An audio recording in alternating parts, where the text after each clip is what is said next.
हर 3000 से 4000 बच्चे के बर्थ में एक बच्चा ये बीमारी से पीड़ित होता है। और जब ये बच्चे जन्म के बाद अगर इस बीमारी का तुरंत निदान न हो, मतलब इसका डायग्नोसिस न हो, इसका ट्रीटमेंट न हो, तो फिर उसका असर ये होता है कि उस बच्चे का मानसिक विकास रुक जाता है, उसका जो शारीरिक विकास है वो भी रुक जाता है। इसकी वजह से वो चाइल्ड को जो प्रॉब्लम है वो पूरी लाइफ भुगतनी पड़ती है। बीमारी को केस की हेल्प से समझते हैं। Hello friends, welcome to my channel. आज का हमारा टॉपिक है क्रिटिनिज्म। इस क्लिनिकल केस की हेल्प से हाइपोथायराइड से होने वाले एक और डिसऑर्डर को समझते हैं। प्रेग्नेंट मदर में थायराइड स्टिमुलेटिंग हार्मोन, जिसे हम TSH कहते हैं, इसका लेवल इंक्रीज हो जाता है क्योंकि थायराइड ग्लैंड को ओवरकम करना पड़ता है। थायराइड ग्लैंड को मदर के लिए भी काम करना पड़ता है और फीटस के लिए भी काम करना पड़ता है।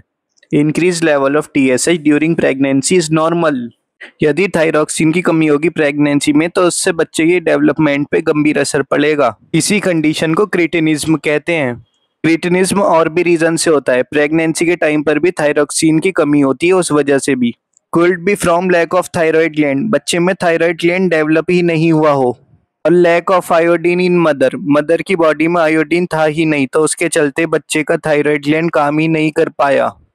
इससे जो है बड़े इरिवर्सिबल मेंटल डिफेक्ट होते हैं। बच्चे की ग्रोथ प्रॉपर नहीं हो पाती, कई सारे ऑर्गन बच्चे में डेवलप नहीं हो पाते। यदि जन्म के साथ बच्चा जो है फीटस में था और जब वो फीटस स्टेज में था और जब मदर प्रेग्नेंट थी, उस समय थायराइड की कमी हुई है, थायराइड के हार्मोन T3 T4 कम निकले हैं और जो हाइपोथायराइडिज्म की कंडीशन मदर को हो रही है, तो ऐसे में कॉन्जेनाइटल क्रिटिनिज्म बच्चे को होगा।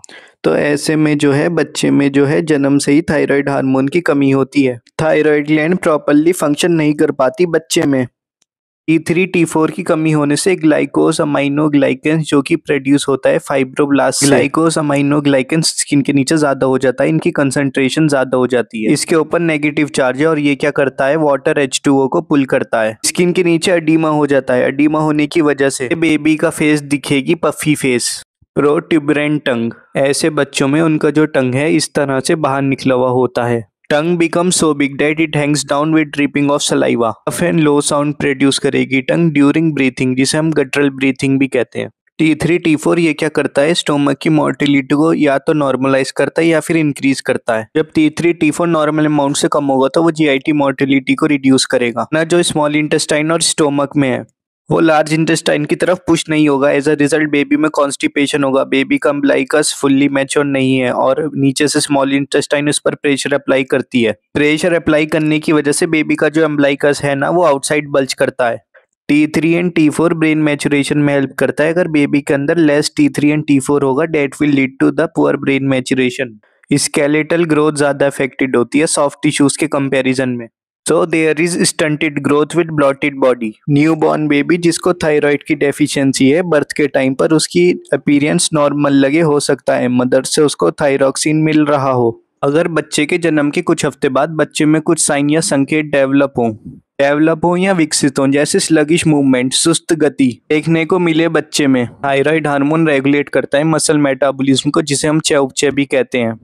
चय और उपचय नहीं हो पाएगा मसल्स का, तो इससे मसल्स वीक हो जाएगी। इससे बच्चे का मूवमेंट अफेक्ट होगा। बच्चे को सिर उठाने में और हाथ पैर चलाने में डिफिकल्टी होगी, दिक्कत होगी। बच्चा जब रोएगा उस वक्त उसकी आवाज नॉर्मल नहीं होगी, टर टर की आवाज या काऊ काऊ करके रोएगा। ऐसी आवाज को क्रोकिंग साउंड कहते हैं।